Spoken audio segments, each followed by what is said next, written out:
I know, but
okwerekesa emirimu yoona okwijja ha mukulu guno okukingura mu butongole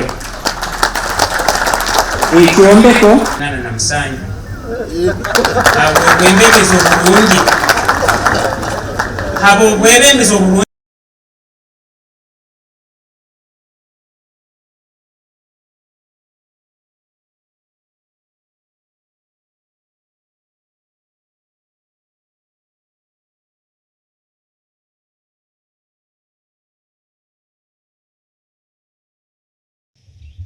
It is the project we have,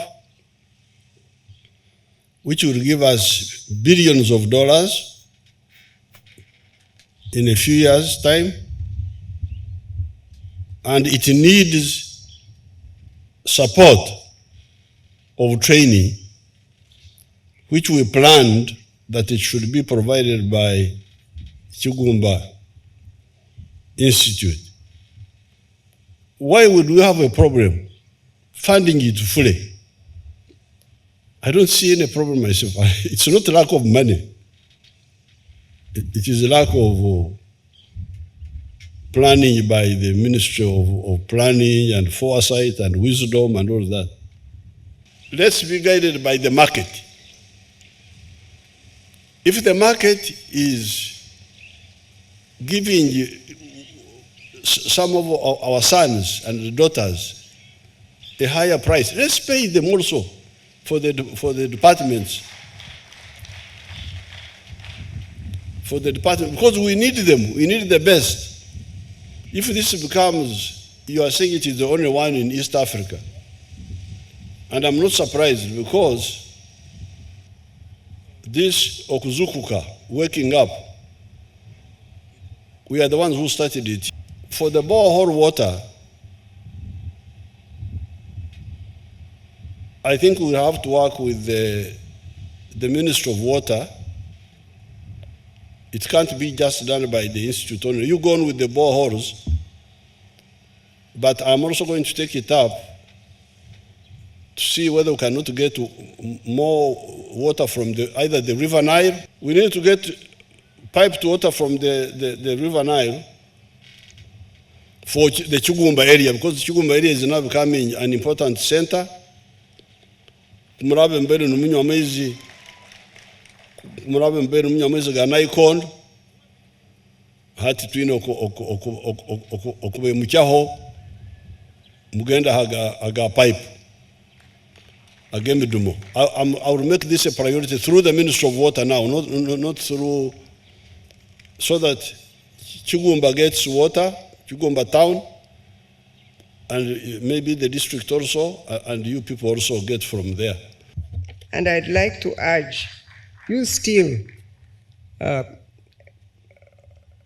the principal, to continue to plant more trees, because you can see in dry season, this place can really be dry.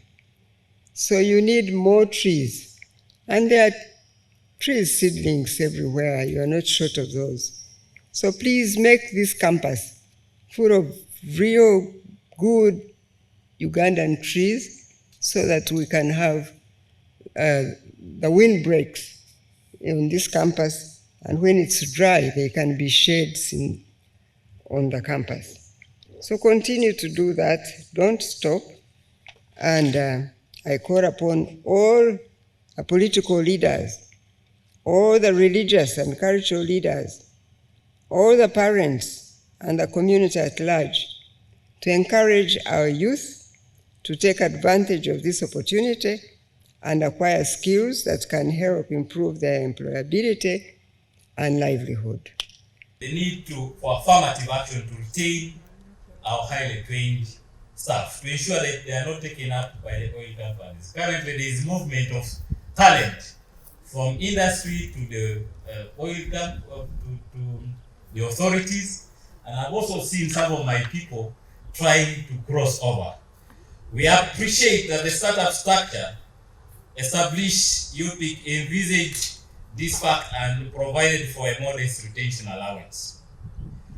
However, the startup structure can no longer address the current establishment needs, both in terms of the number of staff and remuneration. This is the first institute in the East African region to gain international accreditation for OPITO. Thank you. Surveys conducted recently, Your Excellency, indicate that employers from the oil and gas industry are already impressed and satisfied with the competencies and skills being imparted to the learners through the Uganda Petroleum Institute and others. The first component focused on improving road network connectivity to ease access for oil production and was implemented by UNRA. Component 2 focused on urban development in the Albertine region and was implemented by Ministry of Lands, Housing and Urban Development. And component 3 focused on improving access to and upgrading skills in the Albertine region for oil and gas, and this was implemented by the Ministry of Education and Sports. The facilities you have just commissioned were constructed under component 3 of this project to kickstart the processes of transforming UPIK into a center of excellence in oil and gas training.